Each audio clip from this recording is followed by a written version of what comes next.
آیت یہ دو آیتوں تو اکثر لوگوں کو یاد ہوں گی، وَمَا أَرْسَلْنَاكَ إِلَّا رَحْمَةً لِّلْعَالَمِينَ وَمَا أَرْسَلْنَاكَ إِلَّا كَافَّةً لِّلنَّاسِ بَشِيرًا وَنَذِيرًا۔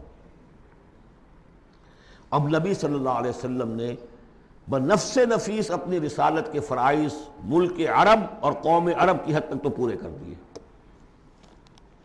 باقی دنیا کے لیے اس وقت بھی اور آنے والے ہر انسان کے لیے یہ فریضہ رسالت امت کے کندھے پر ڈال گئے، جبکہ آخری حج میں گواہی لے کر الا هل بلغت اور جواب مل گیا انا نشهد انک قد بلغت وادیت ونصحت، اور اس کے بعد آپ نے فرمایا اب یہ بوجھ میرے کندھے سے تمہارے کندھے پر آ گیا۔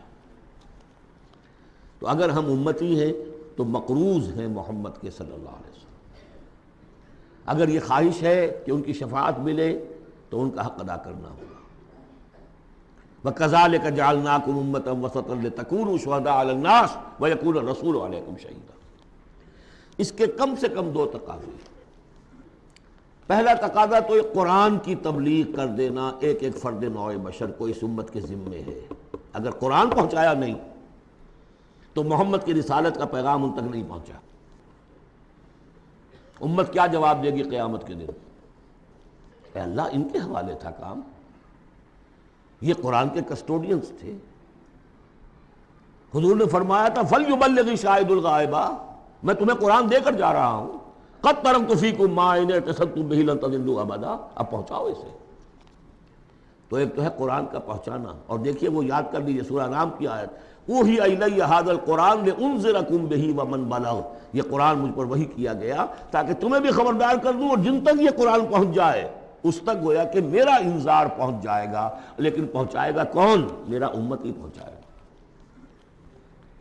نمبر دو، یہ جو پہنچانے کا اور یہ جو حضور کا قرض ہم پر ہے ہمارے کندھے پر، اجتماعی سطح پر اس کا کم سے کم تقاضا یہ ہے کہ دنیا کے کسی ایک سائزیبل ملک میں وہ پورا نظام قائم کر کے دکھا دیا جائے عملاً، تاکہ دنیا دیکھ لے کہ یہ کوئی یوٹوپیا نہیں ہے، یہ خیالی جنت نہیں ہے، دیکھ لے کہ اس کی برکات کیا ہے، دیکھ لے کہ کس طرح کا معاشرہ وجود میں آتا ہے، کیسا معاشی انصاف ہوتا ہے، کیسی حریت کا جو ہے یہاں پر مظاہرہ ہے، مادر پدر آزادی نہیں لیکن حریت ہے، وہ کمیونزم والی مساوات نہیں لیکن سب کی تمام بنیادی ضرورتوں کی کفالت کی ذمہ داری ہے۔ حضرت عمر نے فرمایا کہ اگر کوئی کتا بھی بھوکا مر گیا دجلہ و فرات کے کنارے تو عمر ذمہ دار ہوگا۔ وہ ساری خوبیاں جن کے لیے کہ انسان دوڑ رہا ہے، بھاگ رہا ہے، کبھی مشرق کبھی مغرب، کبھی فرینچ ریولوشن کبھی بولشوک ریولوشن، یہ سب کاہے کے لیے؟ In search of a just social order, ظلم سے ایکسپلائٹیشن سے بچ کر کسی طریقے سے کوئی نظام ایسا ہو کہ جس میں عدل ہو، انصاف ہو، اکویٹیبل ڈسٹریبیوشن آف ویلتھ ہو۔ جب تک ہم اس کو قائم کر کے نہیں دکھا دیں گے ہم یہ نہیں کہہ سکیں گے کہ ہم نے اللہ کے نبی کا حق ادا کر دیا۔ دنیا کہے گی یہ کہتے ضرور ہے ہمارے پاس اعلیٰ نظام ہے، اگر واقعتاً سمجھتے تو قائم نہ کرتے اپنے ہم، تو ہماری کیفیت جو ہے وہ ہمارے اس قول کی نفی کر دے گی۔ گویا کہ اللہ کا حق بھی ادا نہیں ہوتا جب تک کہ پورا نظام قائم نہ کیا جائے، اور رسول کا قرض بھی ادا نہیں ہوتا جب تک کہ اللہ کے دین کا پورا نظام قائم نہ کیا جائے۔ اب آئیے تیسرا حق ہے بندوں کا، حقوق العباد، جس کے بارے میں کہا گیا کہ اللہ تعالیٰ اپنے حقوق میں تو کوئی کمی برداشت بھی کر لے گا، معاف بھی کر دے گا، لیکن بندوں کے نہیں۔ بندوں کا حق کیا ہے؟ بندوں کا حق یہ ہے کہ انہیں عدل ملے، انصاف ملے، ان کے حقوق غصب نہ کیے جائیں۔ اس کے لیے دیکھیے قرآن مجید جو ہم نے پڑھا ہے کس ریپیٹیشن کے ساتھ بات آئی ہے، جو چیز کہ ہمارے ذہنوں سے نکل گئی۔ ہم نے مذہب کو بنا دیا ہے صرف آخرت کی چیز، اسلام اس دنیا کی شے ہے، ہم نے بنا دیا اسے آخرت کی شے۔ لہذا نتیجہ کیا نکلا ہے کہ لوگوں نے کہا، مارکس نے کہا religion is the opium of the masses, اب سب کچھ آخرت میں مل جائے گا، یہاں ظلم سہ لو، برداشت کر لو، سرمایہ داروں کے، جاگیرداروں کے اور جو سرداران قبائل ہیں ان کے سب ظلم سہو، برداشت کرو، اور تمہیں اللہ کے ہاں آخرت میں مل جائے گا۔ قرآن کا نظریہ تو یہ نہیں، قرآن کا ہم پڑھ چکے سورہ آل عمران میں فرمایا اللہ خود قائما بالقسط ہے، عدل کا قائم کرنے والا۔ انبیاء کو کیوں بھیجا؟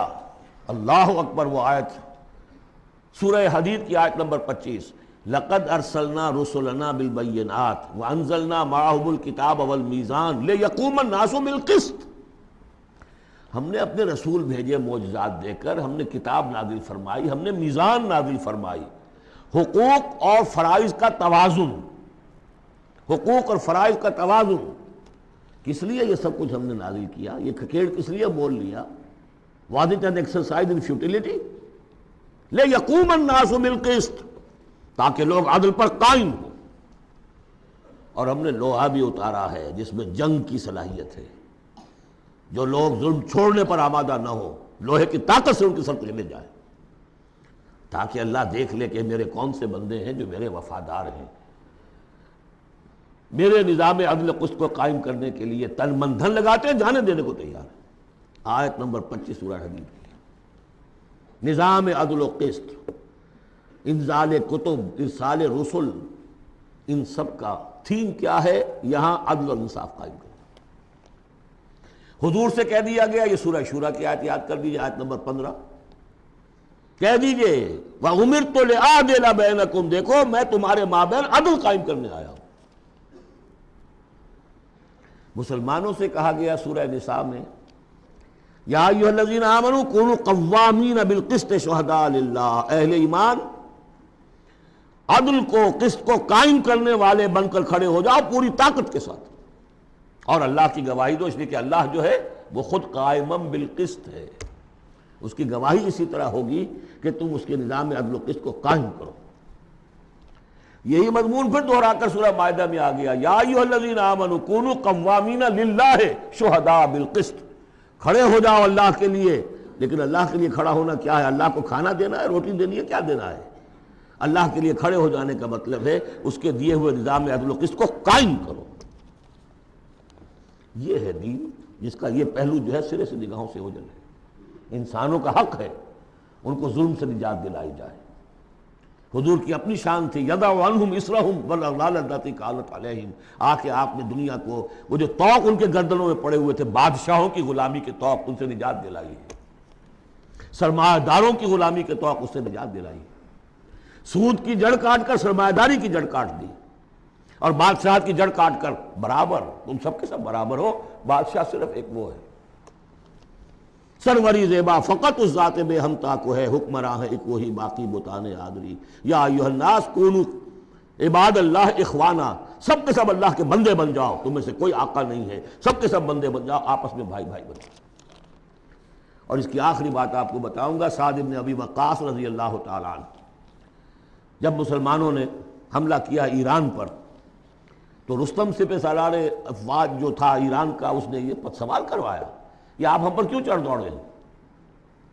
پہلے بھی آپ عرب لوگ تھے، بدوی بدو لوگ تھے، کبھی کبھی لوٹ مار کر کے لے جایا کرتے تھے، آتے تھے لوٹ مار کیا اور چلے گئے، یہ اس دفعہ ہماری جان نہیں چھوڑ رہے ہو، کیا وجہ ہے؟ سعد ابن ابی وقاص رضی اللہ تعالیٰ عنہ غالباً رشتے میں حضور کے ماموں لگتے ہیں، اور صحابی اتنے درجے کے ہیں، عشرہ مبشرہ میں سے ہیں، اور ایک ہی صحابی ہے حضور کا جس کے لیے حضور نے کہا ہے کہ تم پر میرے ماں باپ قربان۔ غزوہ احد میں جب حضور پر نرغہ ہوا ہے اور ہر طرف سے دشمن نے حملہ کیا ہے، یہ 7 تیر چلا رہے تھے اور روک رہے تھے دشمنوں کو، اس وقت حضور نے فرمایا ہے 7 تیر چلائے جاؤ، تم پر میرے ماں باپ قربان۔ یہ شان ہے ان کی۔ ان کا جواب یہ تھا کہ اس مرتبہ ہم خود نہیں آئے، لوٹ مار کرنے نہیں آئے، انا قد ارسلنا، اب تو ہمیں بھیجا گیا ہے، we are on a mission, اللہ نے بھیجا اپنے رسول کو، اللہ کے رسول نے بھیجا ہمیں۔ And what's the mission? لِنُخْرِجَ النَّاسَ مِنْ ظُلُمَاتِ الْجَهَالَةِ إِلَى نُورِ الْإِيمَانِ، لوگوں کو نکالے جہالت اور جاہلیت کی تاریکیوں سے ایمان کی روشنی کی طرف، وَمِنْ جَوْرِ الْمُلُوكِ إِلَى عَدْلِ الْإِسْلَامِ، بادشاہوں کے ظلم و ستم کے پنجے سے نجات دلا کر اللہ کے نظام عدل سے، نظام خلافت راشدہ، جہاں جو اس وقت دنیا کی عظیم ترین مملکت کا جو فرما روا تھا، اس کے کپڑوں میں پیوند لگے ہوئے تھے۔ ایرانی سے سفیر آیا تھا دیکھنے کے لیے، اور مدینے میں پوچھا تھا حضرت عمر کے زمانہ خلافت میں، اینا ملککم، تمہارا بادشاہ کہاں ہوتا ہے؟ جواب ملا تھا لیس لنا ملک، ہمارا کوئی بادشاہ نہیں ہے، بل لنا امیر، ہمارا ایک امیر ہے۔ کہاں ہے بھائی؟ کوئی محل نظر نہیں آیا ہمیں، کہاں رہتا ہے؟ وہ گیا ہے، محل وحل تو کوئی ہے ہی نہیں، وہ گیا ہے، کچھ اونٹ جو تھے گم ہو گئے تھے بیت المال کے، بہت تلاش کیا نہیں ملے، تلاش کرنے گیا۔ وہ نظام، کوئی وجہ تھی کہ گاندھی نے 1937 میں کہا تھا، جب پہلی مرتبہ پروونشل الیکشنز ہوئے ہیں ہندوستان میں اور فرسٹ انسٹالمنٹ دی ہے انگریزوں نے سیلف رول کی انڈینز کو، اور تقریباً پورے ہندوستان میں کانگریس کی وزارتیں بنی ہیں، ہریجن میں جو اس نے مقالہ لکھا تھا کہ میں آپ لوگوں کے سامنے ابو بکر اور عمر کی مثال پیش کرتا ہوں، فالو دیم۔ جادو وہ جو سر چڑھ کر بولے۔ نوٹ کیجئے، یہ تین ہیں حقوق: اللہ کا حق اقامت دین، رسول کا حق تبلیغ قرآن، اور دین کا ایک مکمل نمونہ ضرور دکھا دینا عملی شکل میں تاکہ حجت قائم ہو جائے، اور انسانوں کا حق انہیں ظلم و ستم کے پنجوں سے نجات دلا کر اور انہیں اسلام کے نظام عدل کے تحت لایا جائے۔ یہ انسانوں کا حق ہے۔ تینوں حق جا کر مل گئے ایک ہی چیز پر، جس کا نام اقامت دین ہے۔ یہ چیزیں میں نے کہی ہیں، یہ ہیں دائمی ابدی۔ ایک مسلمان اکیلا بھی کہی ہے، اس کو بھی سمجھنا چاہیے میری ذمہ داریاں ہیں۔ شروع کرے، آج کرے، کل ایک اور آدمی مل جائے گا، دو ہو جائیں گے، ایک اکیلا دو جماعت، ایک اکیلا دو 11۔ نہیں کامیاب ہوتا کوئی بات نہیں، فرض تو وہ ہے کہ ادا کرنا ہے۔ کامیابی ناکامی 950 برس تک حضرت نوح دعوت دیتے رہے، ناکام رہے اس معنی میں، ویسے تو کامیاب وہی ہوئے، باقی قوم جو ہے ہلاک ہو گئی، لیکن اس معنی میں تو ناکام رہے، کوئی پرواہ نہیں۔ اب میں چاہتا ہوں کہ اب پاکستان کے خاص کانٹیکسٹ میں آ کر بات کروں۔ پہلی بات تو یہ سمجھیے، اپنی خودی پہچان ہو غافل افغان۔ یہ پاکستان کس شے کا نام ہے؟ کیا یہ دنیا میں دوسرے جو مسلمان ممالک ہیں ویسا ہی مسلمان ملک ہے، یا اس کی کوئی خصوصی اہمیت ہے، کوئی خصوصی حیثیت ہے، کوئی امتیازی مقام اور مرتبہ ہے؟ اور یہ بھی سارا کچھ میں آپ کے سامنے رکھوں گا قرآن مجید سے۔ میں نے اس آیت کے حوالے سے سب سے پہلی بات یہ ہے کہ قیام پاکستان کا اصل جذبہ محرکہ کیا تھا، میں یہ اس سورہ مبارکہ کی آیت نمبر 26 کے حوالے سے بیان کر چکا ہوں۔ وَاذْكُرُوا إِذْ أَنْتُمْ قَلِيلٌ مُسْتَضْعَفُونَ فِي الْأَرْضِ، ذرا یاد کرو اے مسلمانوں جب تم ہندوستان میں، اب میں اس کی جو ہے تفسیر نہیں کر رہا کہ جب یہ نازل ہوئی یہ صورت اس کا کیا مطلب، اس کے الفاظ کا جو عموم ہے اس کے حوالے سے جس طرح یہ پاکستان کی تحریک کے اوپر 100% منطبق ہو رہی ہے اسے سمجھیے۔ جبکہ تم اقلیت میں تھے، مستضعفون فی الارض، تمہیں زمین میں دبا لیا گیا تھا۔ ہندو زیادہ بیدار، زیادہ سرمایہ دار، زیادہ تعلیم یافتہ، اور انگریز اس کی پشت پناہی کر رہا تھا۔ کیوں کر رہا تھا؟ کہ مسلمان سے حکومت چھینی تھی، بغاوت کا اندیشہ تھا۔